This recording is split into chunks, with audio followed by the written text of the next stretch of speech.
हिजो पनि त थियो जुन ठाउँमा निर्वाचन गरिया छ त्यो ठाउँमा त एकैपटक गरिया थियो त 2 दिन उद्देश्य के हुन सक्छ त्यसमा यसको उद्देश्य के छ भने गठबन्धन वालाहरूको झगडा पर्छ त्यो झगडामा तालमेल मिलाउनु पर्छ समय लाग्छ मिलाउनको लागि उनीहरूलाई मद्दत गर्न निर्वाचन आयोग गोठालो भन्ने हो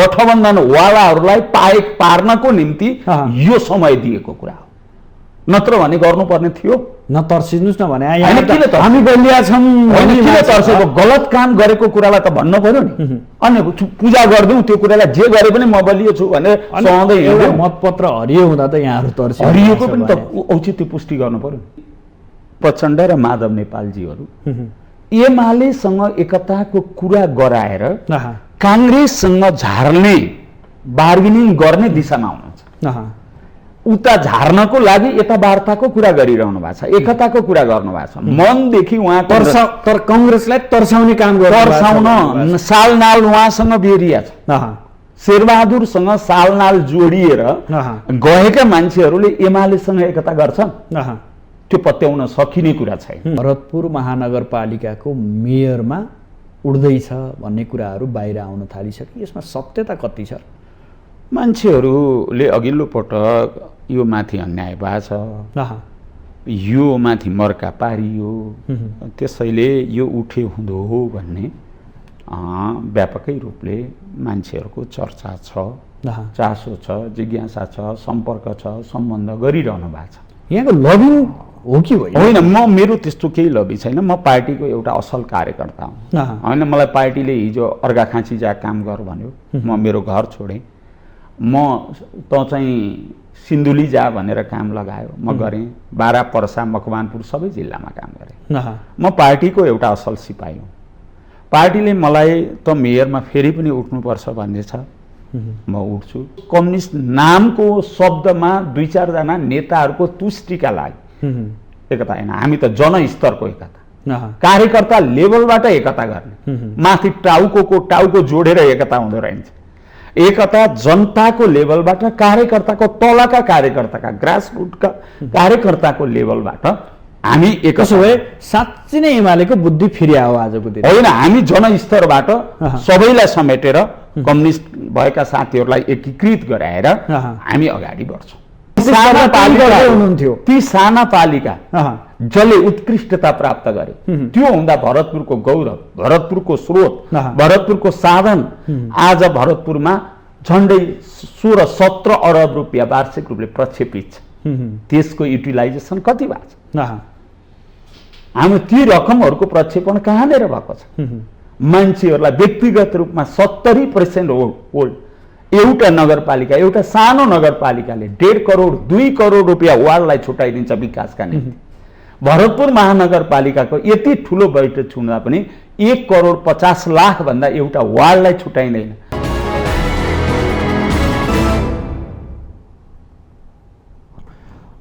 आदरणीय दर्शकबिन नमस्कार आजको सन्दर्भ कार्यक्रममा यहाँहरूलाई हार्दिक स्वागत छ म सुदर्शन आचार्य दर्शकबिन यति बेला राजनीतिक दलहरूलाई स्थानीय तहको निर्वाचन लागेको छ दलहरू आफ्नै ढङ्गले स्थानीय स्तरसम्म पार्टीका एजेन्डा र आगामी रणनीतिका बारे जनतालाई बुझाउन घरदैलो अभियानसम्म पुग्न थालिसकेका छन् दलका आन्तरिक बैठक पनि तीव्र रूपमा चलिरहेको अवस्था छ यद्यपि दलहरूले विभिन्न आमसभा र छलफलहरूमा भने नितान्त जनताका कुरा र देशको परिवर्तनका कुरा भन्दा पनि एकले अर्कोलाई गिज्याउने गलाउने र घोच्याउने यी कुराहरू स्पष्ट देखिएको अवस्था छ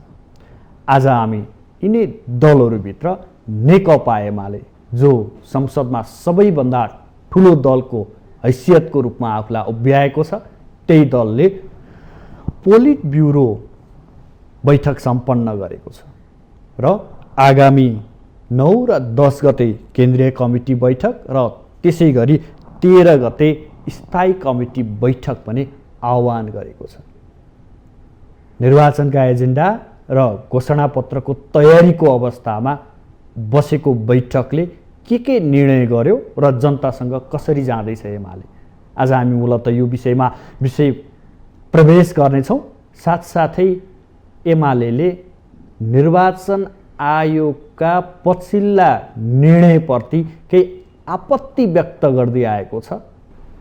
परमादेशी सरकार भन्ने एमाले अहिले निर्वाचन आयोगका गतिविधिप्रति पनि अलि बढी सशङ्कित देखिएको छ। यसको कारण पनि हामीले बुझ्ने प्रयास गर्नेछौँ। यसका लागि आज हाम्रो अतिथि हुनुहुन्छ नेकपा एमालेका नेता देवी गेवाली। आउनुहोस् आजका अतिथिलाई स्वागत गरौँ। देवी सर, स्वागत छ यहाँलाई माउन्टेन टेलिभिजनमा। हजुर, धन्यवाद। पोलिट ब्युरो भर्खरै सम्पन्न गर्नुभएको छ। हजुर, के विषय एजेन्डा चाहिँ के आयो? अहिले हामी 12-13वटा विषयवस्तुमा हजुर आजको पोलिट ब्युरोमा हामीले छलफल गर्ने एजेन्डा मूलतः एजेन्डा तय गरेका छौँ। पर्सि 9 र 10 गते पार्टी सेन्ट्रल कमिटीको बैठक छ हाम्रो। त्यो बैठकमा के एजेन्डामा हामीले छलफल गर्ने भन्ने कुरा पार्टीको पोलिट ब्युरो जुन निर्माण भएको छ त्यो निर्माण 9 र 10 गतेको केन्द्रीय कमिटीको बैठकका लागि एजेन्डा तय गर्न पोलिट ब्युरो बैठक बस्यो। यो बैठकले हामीले 10-12वटा विषयवस्तुहरूसँग लैजानुपर्छ। यो बैठकमा हामीले छलफल गर्नुपर्छ भन्ने कुरा हामीले गरेका छौँ। जसमध्ये पहिलो अहिलेसम्मको हाम्रो सङ्गठनात्मक अवस्था के छ, परिस्थिति के छ, हामीले के ग्रोइङ गऱ्यौँ, के अवस्था छ जिल्लाको, प्रदेशको, यो खालको बारेमा हाम्रो रिपोर्टिङको कुरा हुनेछ, नम्बर 1। र दोस्रो, हाम्रो पार्टी अध्यक्षले यस बीचमा भएका राजनीतिक सांगठनिक समग्र राजनीतिक प्रतिवेदन यस अवस्थाको बीचमा पार्टी सेन्ट्रल कमिटीलाई एउटा प्रतिवेदन प्रस्तुत गर्नुहुनेछ। हामी त्यो विषयमा छलफल गर्नेछौँ। तेस्रो, हामीले चुनाव निर्वाचन सम्बन्धी घोषणापत्र हामीले विगतमा पनि हामीले घोषणापत्र जारी गऱ्यौँ। ती घोषणापत्रको हामीले 3.5 वर्षको केन्द्रीय सरकार, स्थानीय सरकारहरूले आफ्नै ठाउँमा प्रतिबद्धताहरू जाहेर गर्नुभएको थियो। त्यसको हामी रिभ्यू गर्दैछौँ। हामीले गरिएका घोषणापत्रहरू कति पुरा गऱ्यौँ, कति बाँकी छन्, के कस्ता परिस्थितिहरू सिर्जना भए त्यो बारेमा पनि हामी छलफल गर्नेछौँ। अर्को, उम्मेदवारहरूको सन्दर्भमा हामीले कस्ता मापदण्डहरू तय गर्छौँ यो बारेमा पनि हामीले छलफल गर्छौँ। र यस्तै गरी हामीले तय गरिएका विषयवस्तुहरू मुद्दाहरूलाई अगाडि सार्नको लागि स्थानीय तवरमा पनि हामीले एउटा टिम निर्माण गरेर सम्भवतः निर्वाचन परिचालनका सन्दर्भमा समग्रमा केन्द्रीय कमिटीको बैठकका लागि 13वटा एजेन्डा आज तय भयो यहाँहरूको हाम्रो तयार गर्यौँ। र त्यो अब सेन्ट्रल कमिटीको बैठकले त्यसमाथि छलफल गरेर पारित गर्छ। यो भन्दै गर्दा तपाईको आजको बैठकमा अध्यक्ष ओलीले अलिक फरक तरिकाले प्रस्तुत हुनुभयो। उहाँले चाहिँ निर्देशनात्मक रूपमा अलि बढी पार्टी पङ्क्तिलाई निर्देशन गर्नुभयो भन्ने कुराहरू पनि आयो। यो सत्य हो? होइन, हाम्रो अध्यक्षको स्वभाव के हो भने आफूलाई लागेको कुरा जिब्रो छपाउने उहाँको स्वभाव छैन। पार्टीको अहिलेको तत्कालिक आवश्यकता के हो, कार्यकर्ताको दायित्व के हो, पार्टीले कसरी निर्णय गर्नुपर्छ र कन्फ्युजनमा रहेर, भ्रममा रहेर, आत्मरतिमा रमाएर पार्टी अगाडि बढ्दैन। पार्टी अगाडि बढ्नको लागि सुस्पष्ट भिजन चाहिन्छ, सुस्पष्ट दृष्टिकोण चाहिन्छ, सुस्पष्ट लक्ष्य, हामीले गन्तव्य तय गर्नुपर्छ। त्यो गन्तव्य प्राप्तिका निम्ति हाम्रो समर्पण, हाम्रो डेडिकेसन कस्तो हुनुपर्छ र त्यो खालको कुरामा चाहिँ पार्टीको पोलिट ब्युरोका सामु आफ्ना धारणा अध्यक्षले चाहिँ राख्नुभएको छ। यसो भन्दै गर्दा एमाले नेता घनश्याम भुसालले फरक मत पनि राख्नुभयो पेश गर्नुभयो भन्ने कुराहरू पनि बाहिर आइसकेका छ। उहाँले राखेको विषय के हो र उहाँले के विषयमा बढी जोड दिनुभएको छ, यो विषयमा थोरै त्यहाँभित्र छलफल भएको अवस्था हो? होइन, घनश्यामजी हाम्रो पार्टीभित्रको जहिले पनि विचार भिन्न भिन्न कुरा चाहिँ राख्ने साथी नै हो र घनश्यामजीले कुनै नौलो कुरो राख्नु भएको छैन। उहाँले विगतदेखि जे कुरा गर्नुभएको थियो त्यही कुराको पुनरावृत्ति गर्नुभएको छ र ठ्याक्कै भन्नुहोस् यो उहाँको केही पनि छैन। सबै पुरानै पार्टीको आन्तरिक जीवनसँग जोडिएका पुराना कुरा मात्रै हुन् उहाँका, नयाँ कुरा केही पनि छैन। उहाँको जुन निरन्तरता थियो, जुन भिन्न ढङ्गले आफूलाई प्रस्तुत गर्ने स्वभाव छ, तरिका छ, तिनै कुरा यसपटक पनि घनश्यामजीले राख्नु। उसो भए उहाँले आफ्नो स्वभाव प्रस्तुत गर्नुभयो, स्वभाव जन्ने प्रस्तुति गर्नु, त्योभन्दा फरक कुरा केही होइन। यद्यपि गठबन्धन गर्नुपर्छ है, कम्युनिस्टहरू एक भएर फेरि निर्वाचनमा जानुपर्छ भन्ने प्रस्ताव राखे भन्ने उहाँको भनाइ आइरहेको छ बाहिर। होइन, गठबन्धन त कोसँग गठबन्धन? चुनावी तालमेलका कुरा होइन, जो भन्नु न, कोसँग गठबन्धन गर्न खोज्नु भएको छ? गठबन्धन कम्युनिस्टको गठबन्धन हो र? गठबन्धन त शेरबहादुरजीसँग गठबन्धन गरेकाहरूले होइन, उनीहरूको गठबन्धनमा हामी मिसिन जाने हो? हामी त हाम्रो दृष्टिकोणसँग, हाम्रा नीतिसँग, हाम्रो कम्युनिस्ट पार्टीलाई रक्षा गर्ने, हिजो जोसँग प्रतिस्पर्धा गरेका थियौँ, खास गरी हाम्रो चिर प्रतिस्पर्धी नेपाली काङ्ग्रेस हो, उसका नीति, उसका विचार, उसका दृष्टिकोण र हाम्रा दृष्टिकोणका बीचमा आधारभूत रूपले भिन्नता छ। अब त्यो गठबन्धनमा जोडिएर सालनाल जोडिएकाहरू अनि बहुसंख्यक कार्यकर्ता र सदस्यहरूले कम्युनिस्ट एकता चाहेको हुनाले कम्युनिस्ट पार्टीहरूको एकता आवश्यक रहेको भन्दै आगामी स्थानीय तहदेखि सङ्घ र प्रदेशमा पनि तालमेलको रूपमा अगाडि बढ्न सकिन्छ भन्ने कुरा उहाँले राख्नुभयो भन्ने कुराहरू बाहिर आयो। को कम्युनिस्ट हो? जो कङ्ग्रेसको नेतृत्वमा आफ्नो कम्युनिस्टको सरकार, 2/3 बहुमतको सरकार ढाल्नेहरू कम्युनिस्ट हुन्छन्। उनीहरू कङ्ग्रेसको झन्डा प्रयोग गरेर कङ्ग्रेसको रुखमा भोट हालेकाहरू, अनि तपाईँ हाम्रो सूर्य चिन्हमा भोट हालिदिन आउँछन्। यसो भन्दै गर्दा सत्ता बाहिरका केही कम्युनिस्ट घटक होइन, उहाँहरूसँगको कुरा त हामीले ठाउँ ठाउँमा किन कम्युनिस्ट मात्रै, अरू त काङ्ग्रेसका मान्छेहरूलाई हामीले निरन्तर दिनदिनै भित्राएका छौँ, समाजवादी पार्टीका मान्छेलाई भित्राएका छौँ, स्वतन्त्र मान्छेलाई भित्राइरहेका छौँ, अभियान नै चलिया छ भने कहाँ रोकिन्छौँ हामी? आउन चाहने, भित्रिन चाहने, ल्याउन चाहनेलाई त फराकिलो हृदयका साथ हामीले ल्याएछौँ। विजय सराभागी समाजवादी पार्टीको वीरगञ्ज महानगरको मेयर हुनुहुन्थ्यो, उहाँ आउनु भएको छ। जलिम मियाँ माओवादीबाट जगन्नाथपुर पर्साको चाहिँ गाविस अध्यक्ष हुनुहुन्थ्यो, उहाँले ल्याउनु छ। सुदूरपश्चिम अली हुसेन यो आदर्श कोतवाल गाउँपालिका बाह्रको माओवादीबाट निर्वाचित अध्यक्ष हुनुहुन्थ्यो। कर्णाली प्रदेशको सभामुख जस्तो जिम्मेवारी भित्र रहेको, सचेतक जस्तो जिम्मेवारी भित्र रहेको साथी, ठम्बर विष्ट जस्ता साथी र उहाँसँगै जोडिएको पूर्वी सुर्खेतका, चाहे गुर्बाकोट होस्, चाहे भेरीगङ्गा होस्, चाहे सिम्ता होस्, लगायतका गाउँपालिकाका सिङ्गो कमिटी नै अब उहाँ सहित एमालेमा एकीकृत भइरहेछ, जोडिरहेछ। कहाँनिर एमाले अनुधार छ? एमाले त सबै कम्युनिस्टहरूलाई, नेपाली कम्युनिस्ट आन्दोलनको मूल प्रवाह एमाले हो, त्यो मूल प्रवाहमा जोड्ने कामलाई निरन्तर, हिजो मात्रै देख्नु भएको छ इलाममा होइन, केपी ओली इलाममा गएर हजारौं कार्यकर्ताहरूलाई पार्टीभित्र प्रवेश गराइरहनु भएको छ।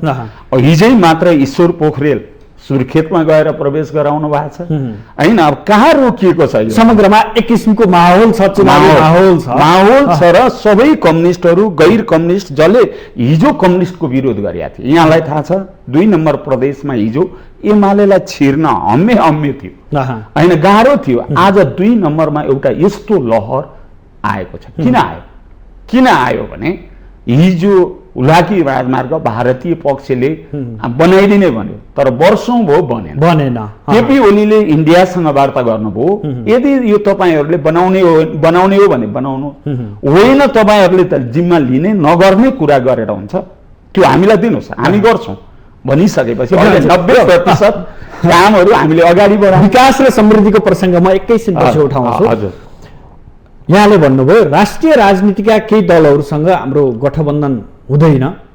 होइन, हुँदैन भनेर हामीले के छ भने अहिलेको आवश्यकता के हो त्यो होइन। अहिलेको हाम्रो आवश्यकता जनस्तरमा हामीले के देख्यौँ भने कम्युनिस्ट नाम गरिएका केही मान्छेहरूसँग हामीले पार्टी एकता गऱ्यौँ नि, भोग्यौँ। त्यो पनि भोग्यौँ। त्यो एकता के रहेछ भने जनस्तरको भएन।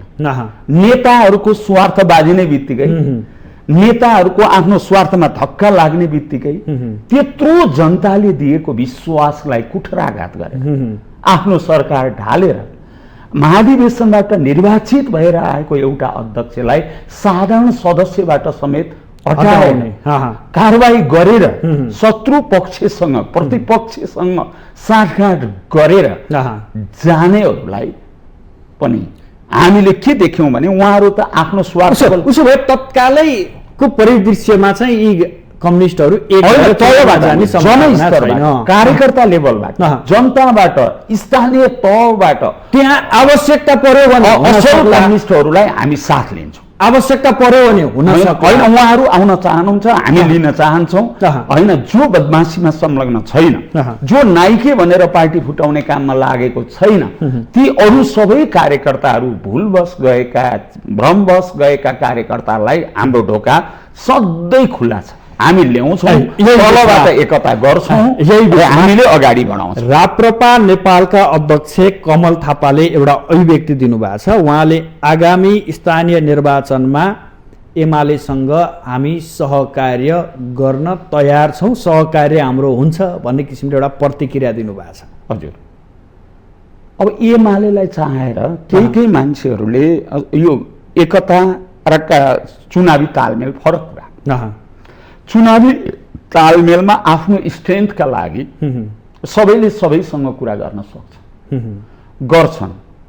अहिले खास गरी प्रचण्ड र माधव नेपालजीहरू एमालेसँग एकताको कुरा गराएर काङ्ग्रेससँग झार्ने, बार्गेनिङ गर्ने दिशामा हुनुहुन्छ। उता झार्नको लागि यता वार्ताको कुरा गरिरहनु भएको छ, एकताको कुरा गर्नु भएको छ। मनदेखि उहाँ तर कङ्ग्रेसलाई तर्साउने काम तर्साउन सालनाल उहाँसँग बेरिया छ। शेरबहादुरसँग सालनाल जोडिएर गएका मान्छेहरूले एमालेसँग एकता गर्छन्, त्यो पत्याउन सकिने कुरा छैन। तर जनता, कार्यकर्ता त जो कम्युनिस्ट एकता साँच्चै भइदियो भन्ने चाहन्छन्, ती कार्यकर्ता अब ती नेताहरूलाई पर्खेर बस्दैन।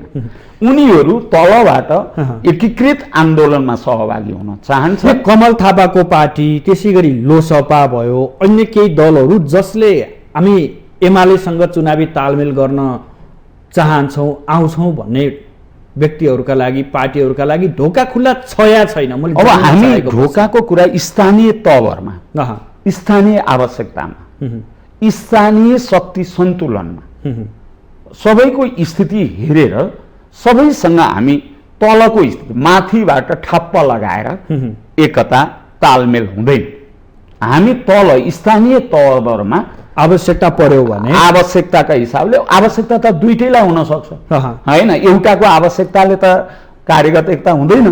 त्यो स्थानीय तहमा कहाँ गर्नुपर्छ, कहाँ मिलाउनुपर्छ, त्यो स्थानीय तहबाट, स्थानीय तहमा आवश्यकता पर्यो भने माओवादीसँग पनि हुन सक्छ, कङ्ग्रेससँग पनि हुन सक्छ, एकीकृत समाजवादीसँग पनि हुन सक्छ तालमेल, आफ्नो शक्ति, सामर्थ्य, क्षमताको आधारमा। फेरि एकताको निरपेक्ष शर्तमा हामी छैन। र अहिले हाम्रो प्रायोरिटी एकता भन्दा नि आफ्नै तागतमा, आफ्नै स्ट्रेन्थमा अगाडि बढ्न चाहन्छौँ। एमाले अलि ठुलै हुङ्कार गरिरहेछ अहिले, वास्तविकता त्यही हो। आधारहरू के हुन् भन्दैनस्? देख्नुहोस् त, तपाईँलाई म भन्छु, मान्छेहरू पत्याउँदैन थिए नि। नारायणघाटमा एमालेको 10औं महाधिवेशनमा हाम्रै नेता पत्याएको थिएन। म तपाईँलाई भन्छु, 5 लाख मान्छे आउला महासभामा, 5 लाख, भोलि 3 लाख चाहिँ भित्र मनमा 3 लाख, बाहिर 5 लाख मान्छे आउँछन्। यति भयो, 5 लाख बोलौँ भने हाम्रै नेताहरूले, तर नेताहरूले भन्थे। तर स्थिति के रहेछ त भन्दाखेरि त देख्नुभयो, 10औं लाख मान्छे किन आयो? ती मान्छे एमालेलाई किन मन पराए? किन एमालेको उद्घाटन सत्रमा मान्छे आए? त्यो देखेका छन् कि नेपाली जनताले एमालेको 3.5 वर्ष कार्यकालमा विकास, निर्माण, समृद्धिका कामहरू अगाडि बढेका छन्। राष्ट्रियताको रक्षाको लागि लिपुलेक, लिम्पियाधुरा, कालापानी, कुञ्जी, गुन्जी जस्ता ठाउँहरू राष्ट्रिय भूमिभित्र आफ्नो स्वामित्वभित्र ल्याउन संसदभित्र संविधानको संशोधन गरेर समेत नक्साङ्कित गर्ने पार्टी एमाले हो। हिजो नाकाबन्दी लगाउँदा अरूका मुखमा ठिडी कसिया थियो, मुखमा चुकुल लगाएका थिए, पार्टी त अरू पनि थिए नि। कसैले गर्यो, कसैले बोल्यो, एमाले बोल्यो, एमाले बोल्यो र उसले भन्यो जबसम्म यो नाकाबन्दी फिर्ता गरिँदैन तबसम्म तपाईँहरूको निमन्त्रणा म स्वीकार गर्न सक्दिनँ, तपाईँहरू फिर्ता गर्नुहोस्। एमालेजी यद्यपि दुई पटकसम्म प्रतिनिधि सभा विघटन गरेको एमाले, तत्कालीन नेकपा, त्यसपछि आफै विभाजन भएको एमाले, अझै यहाँहरूले छोड्नु भएको छैन, हामी बलियो छौँ, तगडा छौँ, हामीले केही पनि गरेका छैनौँ, हामी त जनताको लोकप्रिय पार्टी भन्न अझै पनि छोड्नु भएको छैन, कतै कतै गल्ती गरेका छौँ भनेर गल्तीको महसुस पनि त यहाँहरूले गर्नु छैन। र म फेरि पनि भन्छु हामीले जुन तहमा माओवादीसँग एकता गऱ्यौँ, एकता खण्डित भयो, हामीले गरेको जनमत पनि खण्डित भयो। एक पटक जुन एकताको ठाउँमा हाम्रो झन्डै 2/3 स्थितिमा थियो, त्यो एकता भङ्ग हुने बित्तिकै त्यो भारी त यहाँहरूले बोक्न हामीले भारी भन्दा पनि उहाँहरूमा रहेको पार्टी एमाले कब्जा गर्ने जुन मनाशय रहेछ, हामीले कम्युनिस्ट आन्दोलनलाई एकीकृत गरौँ भन्ने सोच्यौँ।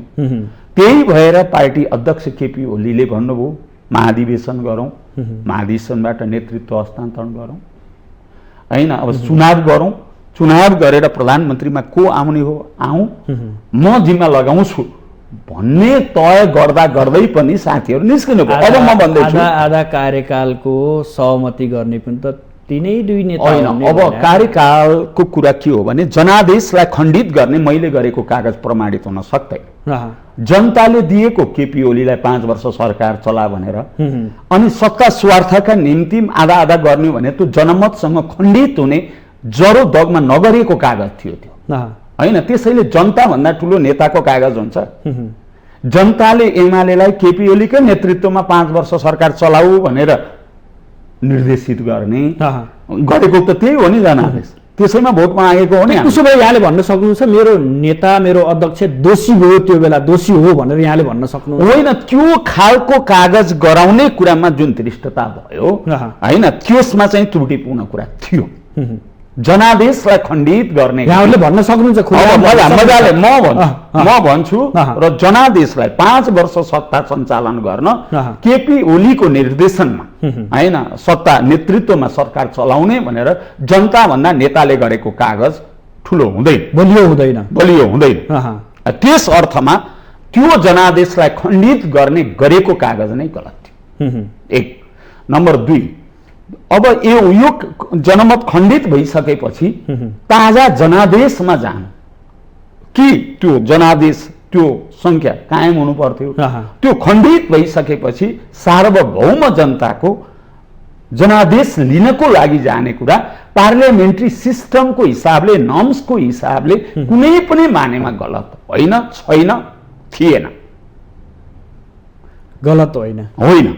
म फेरि पनि भन्छु मेरो विचारसँग मेरो आर्गुमेन्टसँग सहमत नहुन सकिएला, तर पार्लियामेन्ट्री सिस्टमको नर्म्स बुझेको मान्छेले, प्राइम मिनिस्टरले एउटा जनमत खण्डित भइसकेपछि म पुनः जनताको जनादेश लिन चाहन्छु भनेर जनतामा जान नचाहने के अरे निरङ्कुशता चलाउने अदालतले दिएन, संविधान भन्दा बाहिर संविधानलाई फड्को मारेर संविधानका धारालाई फड्को मारेर ओली गयो भनेर त सर्वोच्च अदालतले बोले। सर्वोच्च अदालत त तपाईँले देख्नु आएन, अदालतले प्रधानमन्त्री तोकिदिन्छ। नेपालको अदालत न हो, नेपालको अदालत उसको कार्यक्षेत्रभित्र हो। तिमीहरूले संविधान बिरायो है, संविधानको अनुसार गएनौ है भनेर त भन्न सक्छ नि भने उसले त्यो भन्न सक्थ्यो, तर उसले प्रधानमन्त्री यति घण्टाभित्र त्यो उसको बिजनेस हो, अदालतको बिजनेस हो।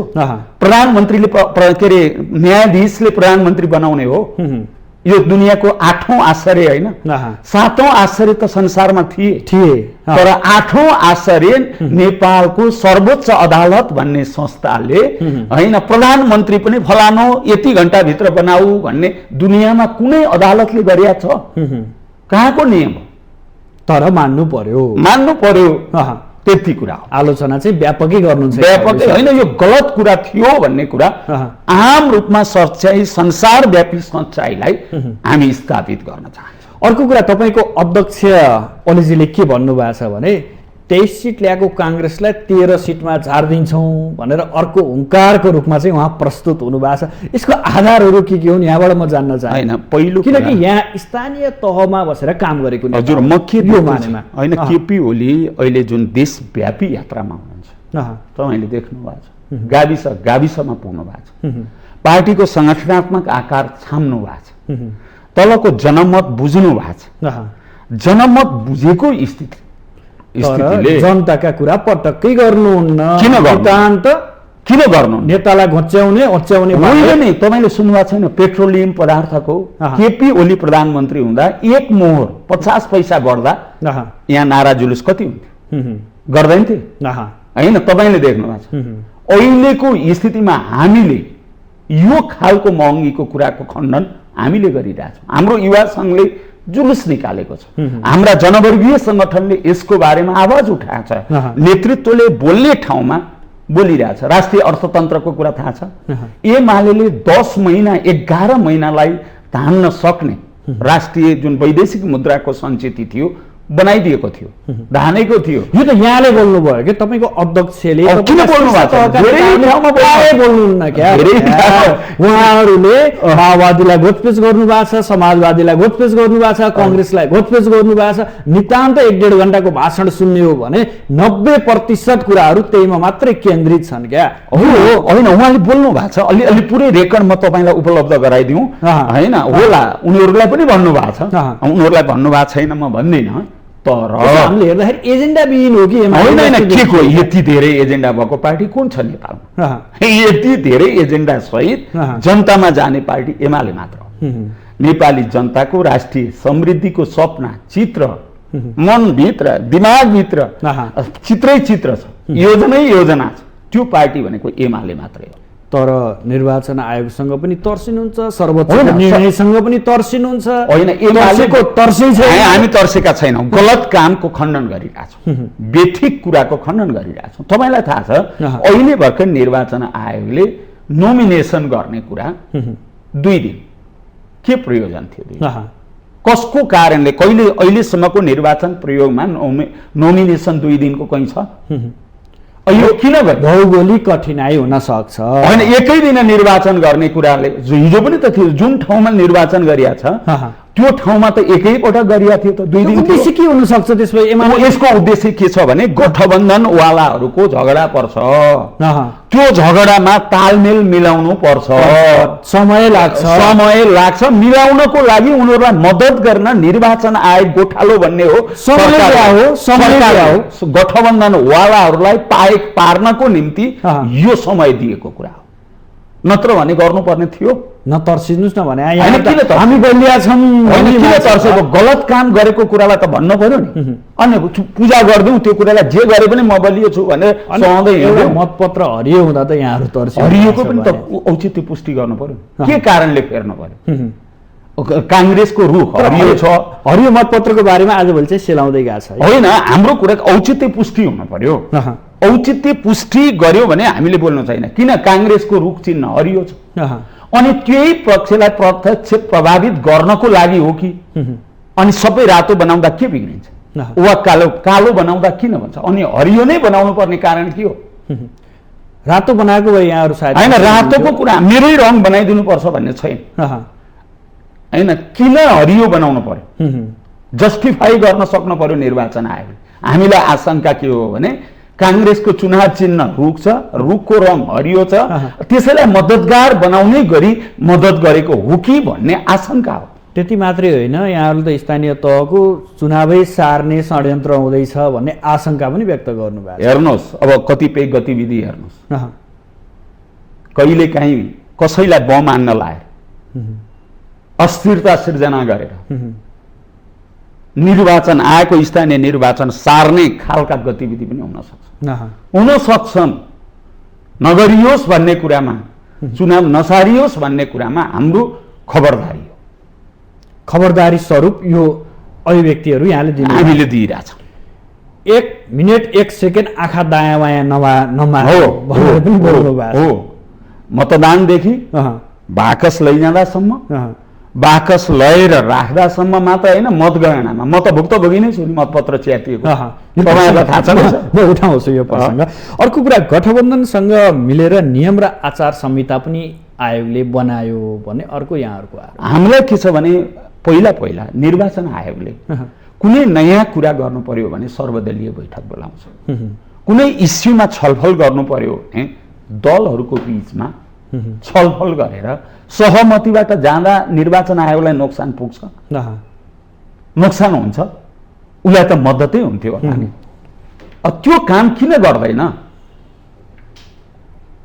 खुसी टेलिफोनमा, खुसी गुप्त भेटमा गरिएका दृष्टान्त आवश्यक पर्यो भने पेश गरिन्छ।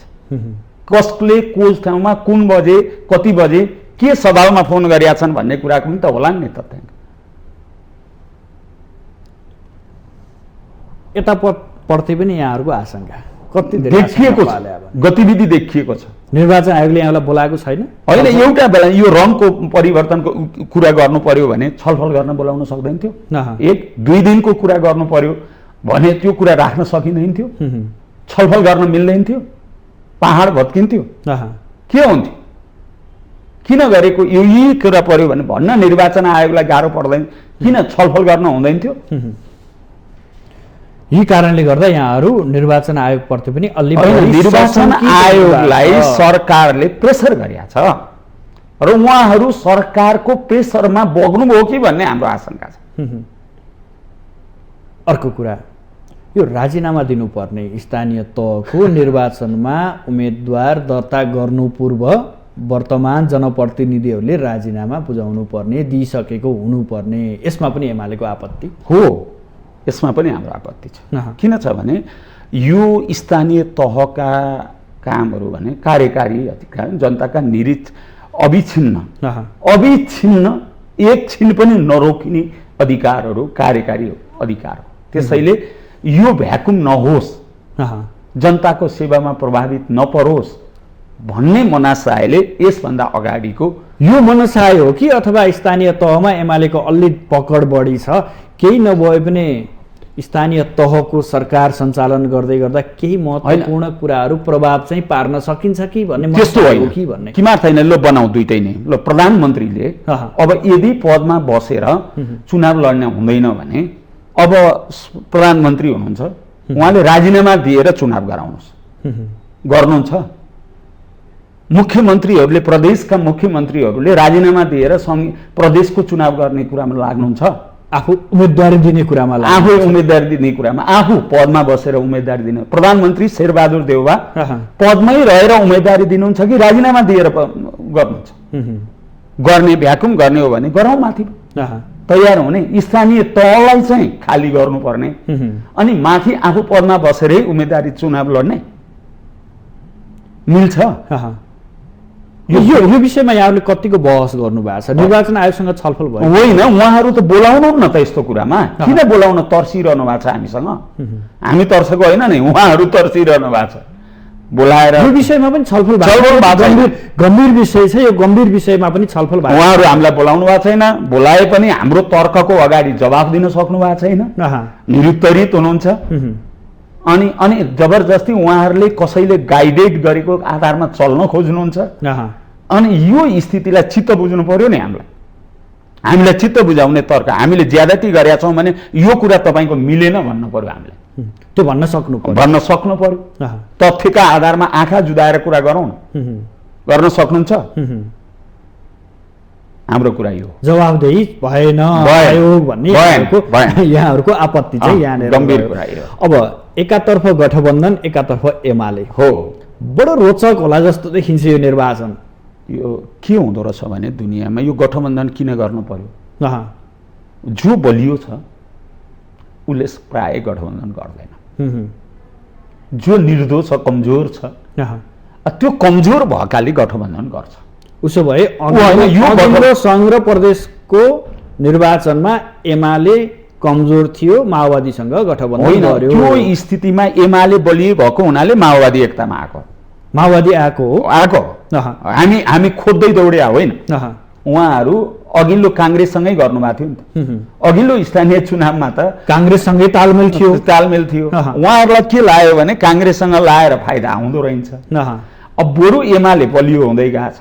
बलियोकासम्म आउनुभयो। एकपट्टि साँच्चै कम्युनिस्टहरूको एकता, उनीहरू अघि हामीले थोरै प्रसङ्ग उठाएको थियौँ नि, घनश्याम भुषाल जस्ता केही व्यक्तिहरू एमालेमा आउनुहुन्छ, उहाँहरूले कम्युनिस्ट तालमेल, कम्युनिस्ट एकता आवश्यकता छ भनेर लागि पर्नु भएको छ। उहाँहरूकै जोडबलमा त्यति बेला तालमेल गरे होइन? उहाँहरूको मात्रै होइन, उहाँहरूकोले मात्र होइन, हामीले त उहाँहरूको बुद्धि फिरेछ। हिजो काङ्ग्रेसलाई 74मा स्थानीय चुनावमा उहाँहरूले सघाउनु भएको थियो, त्यहाँ उहाँको अपेक्षित परिणाम भएन। अब साँच्चै दिलदेखि कम्युनिस्ट एकता गर्नुभयो कि अब किन हामी अब यो घमण्डी भएको, किन वास्ता नगरेको, किन दम्बी भएको भन्ने आरोप लाग्ला भनेर हामीले त्यतिखेर जबरजस्त हामीले गऱ्यौँ र तर भित्री हिसाबले अहिले हामीलाई के देखियो भने त्यसबाट त केही प्लस भयो। र त्यसैले अनि यो कम्युनिस्ट नामको शब्दमा 2-4 जना नेताहरूको तुष्टिका लागि एकता होइन, हामी त जनस्तरको एकता, कार्यकर्ता लेभलबाट एकता गर्ने, माथि टाउको जोडेर एकता हुँदो रहेछ। एकता जनताको लेभलबाट, कार्यकर्ताको तलका कार्यकर्ताका, ग्रासरुटका कार्यकर्ताको लेभलबाट हामी एक। साँच्चै नै एमालेको बुद्धि फेरि आयो आजको दिन होइन, हामी जनस्तरबाट सबैलाई समेटेर कम्युनिस्ट भएका साथीहरूलाई एकीकृत गराएर हामी अगाडि बढ्छौँ। अब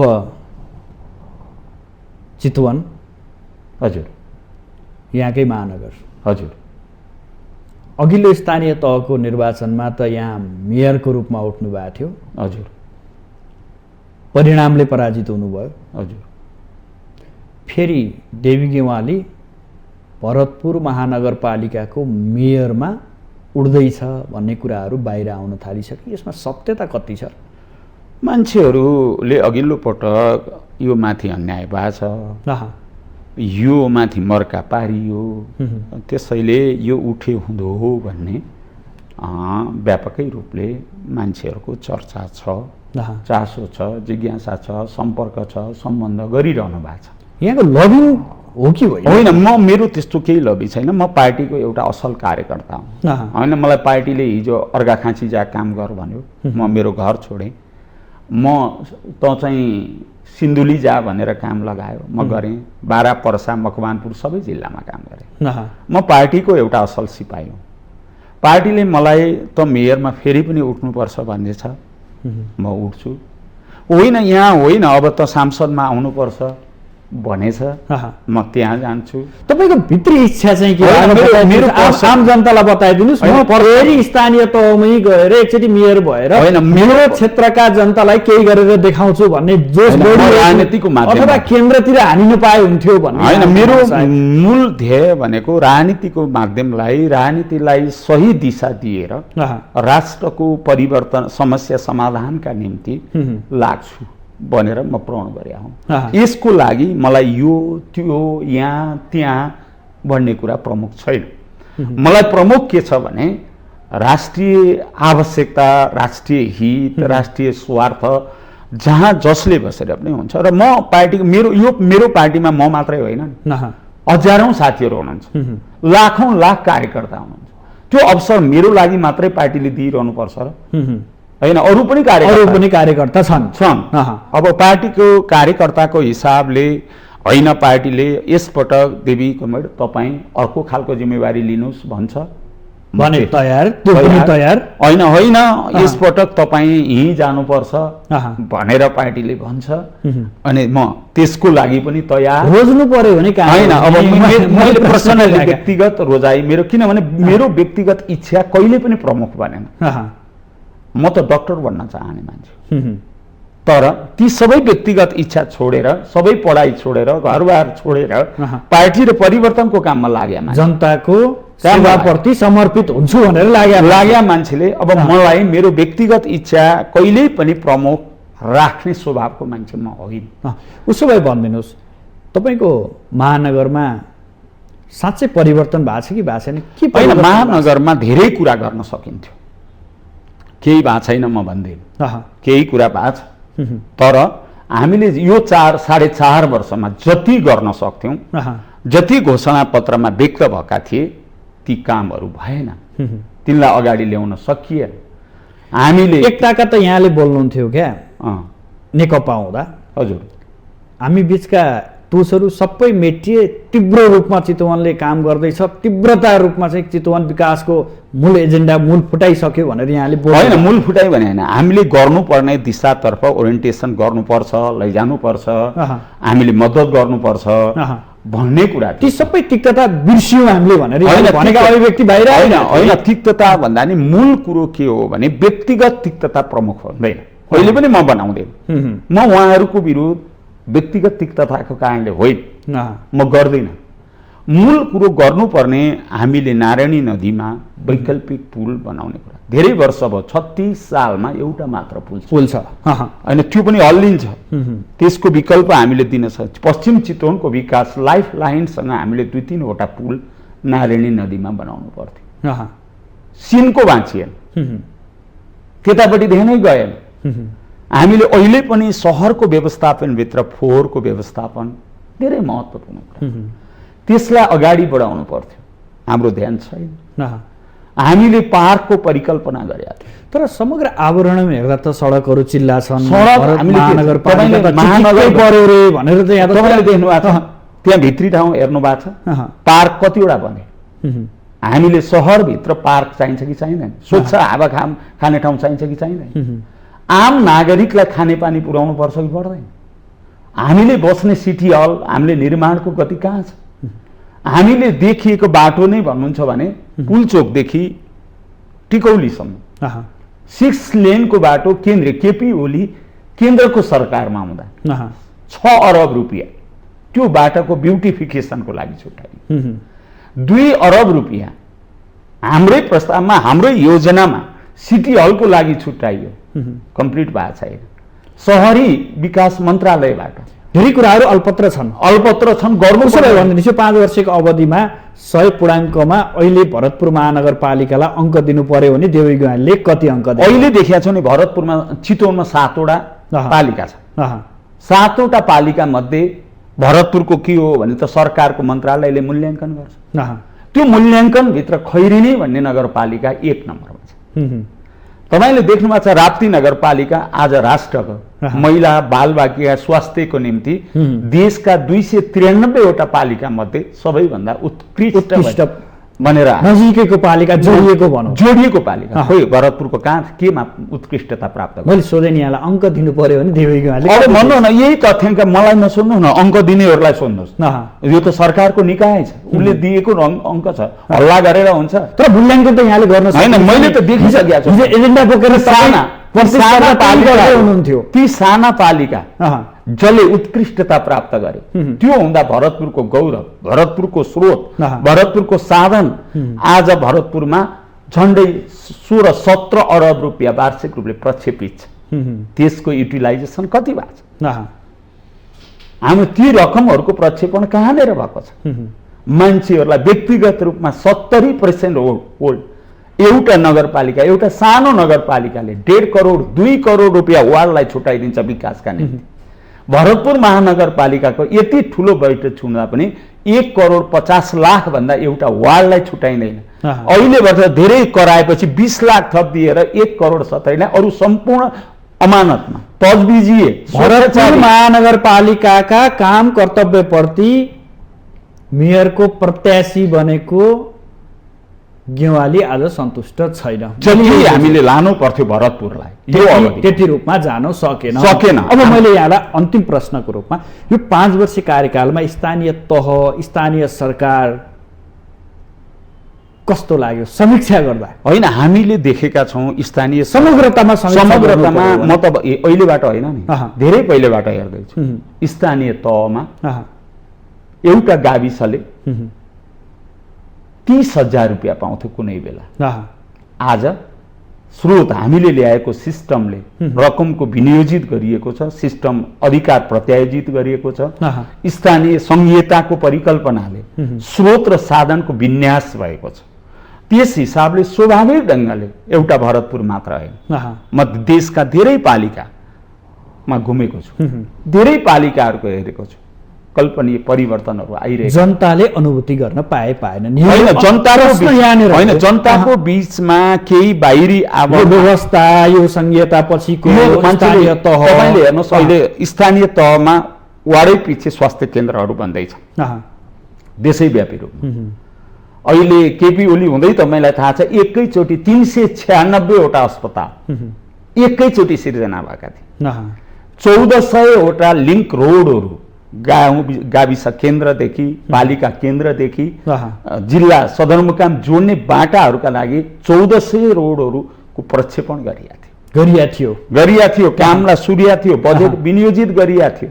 यद्यपि ती के भयो, अनि परमादेशी सरकार आउनुभयो, बजेट काट्दिनु भयो होइन, ती कुरा त देखिहाल्नु भएको छ।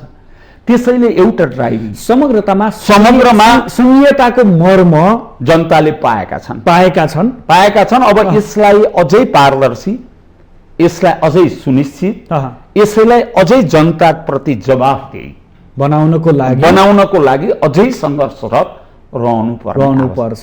त्यसको लागि हाम्रा शीर्ष नेताहरू, ठुला दलहरू अलि बढी जिम्मेवार बन्नु पर्यो। पार्टीबाट, जनताबाट, कार्यकर्ताबाट आवाज उठाउनु पर्छ। र अब म त तल स्रोत र साधनलाई जनतालाई जवाफदेही बनाउने गरी विनियोजित गर्नुपर्छ, निक्षेपण गर्नुपर्छ। स्रोत र साधन विकासका योजनाहरू केन्द्रका मन्त्रीले, सांसदले बजेट बाँड्ने होइन। व्यवस्थापछि केही न केही परिवर्तन आएको छ। हामीले समग्रमा हामी स्कुलको हालत के थिए, स्कुलको रूपान्तरण भएको छ, स्वास्थ्य चौकीको परिवर्तन भएको छ, बाटाघाटाका परिवर्तनहरू आएका छन्। हामीले यो प्रणालीले यो अघिल्लो 4 वर्षमा उसै समग्रमा व्यवस्था फेल भयो भन्नेहरूप्रति होइन, यो त जनताको बीचमा गएर सोधौँ। त्यही नै समग्रमा केही न केही परिवर्तन भएको छ। जति हामीले अपेक्षा गर्यौँ, जुन गतिमा लानु पर्थ्यो त्यो सकिएको छैन। तर सुधारहरू भएका छन्, उपलब्धिहरू भएका छन्। हाम्रो विकासको गति लिँदै गएको छ। हस्, यहाँसम्म आइदिनु भयो, आफ्नो महत्त्वपूर्ण विचार अभिव्यक्त गरिदिनु भयो, यहाँलाई विशेष आभार। हजुर, धन्यवाद।